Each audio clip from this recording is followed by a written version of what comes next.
기계의 한계를 계속 지적하지만 인간의 마음 역시 전능하지 않습니다. 인간의 한계를 명확히 아는 것도 미래를 위한 발걸음에 힘이 될 것입니다.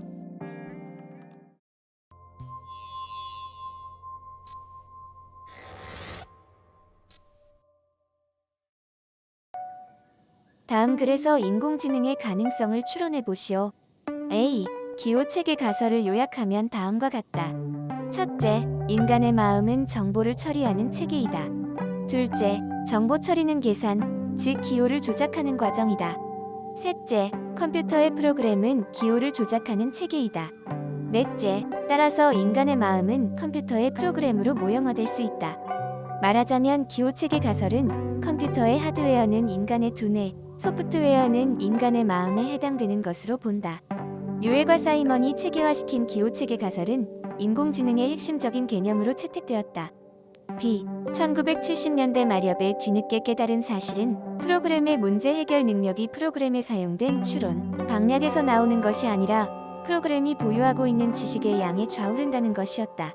다시 말해서 프로그램이 보다 지능적이기 위해서는 특정한 문제 영역에 관한 특정의 지식을 가급적이면 많이 보유하고 있어야 된다는 것이다.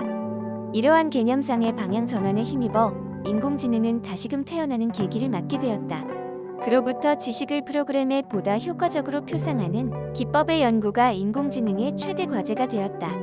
정보의 특정 실제 또는 유형을 구체적으로 밝혀주는 형식 체계를 표상이라 정의해야 한다.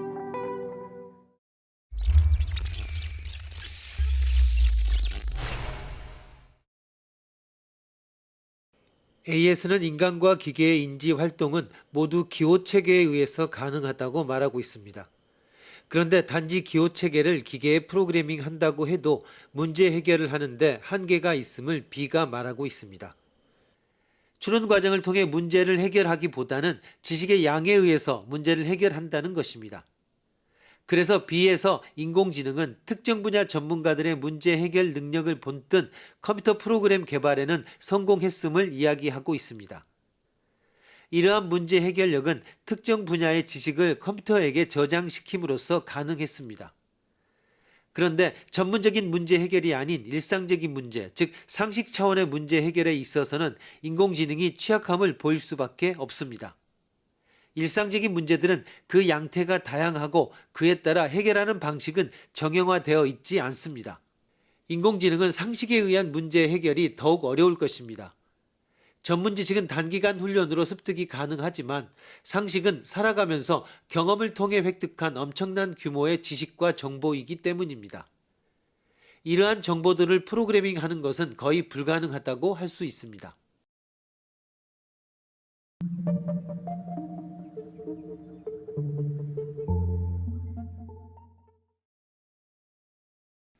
튜링의 테스트를 통과한 기계라고 하더라도 지능을 가진 존재라고 말할 수는 없습니다. 테스트에 참가한 기계가 어떤 질문, 예를 들어 어떤 스타일의 옷을 좋아하느냐는 질문에 그럴듯한 대답을 제시하여 테스트에 참가한 사람을 속이는 데 성공했다고 하더라도 제시한 답에 걸맞는 옷을 선택할 수는 없을 것이기 때문입니다.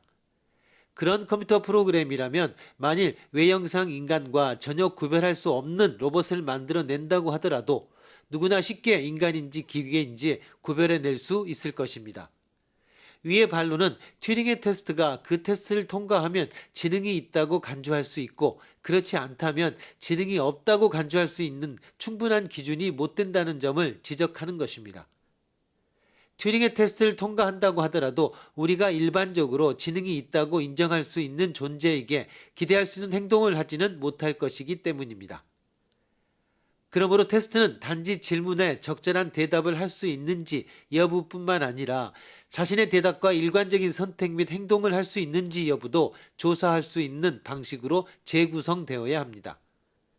그러나 여전히 사람들의 선입견에 좌우되지 않기 위해서는 검사에 참가한 사람이 상대가 사람인지 기계인지 알 수 없도록 하는 장치는 필요합니다. 그러므로 검사는 위의 검사에 몇 가지 행동 테스트를 추가하는 방향으로 이루어져야 합니다.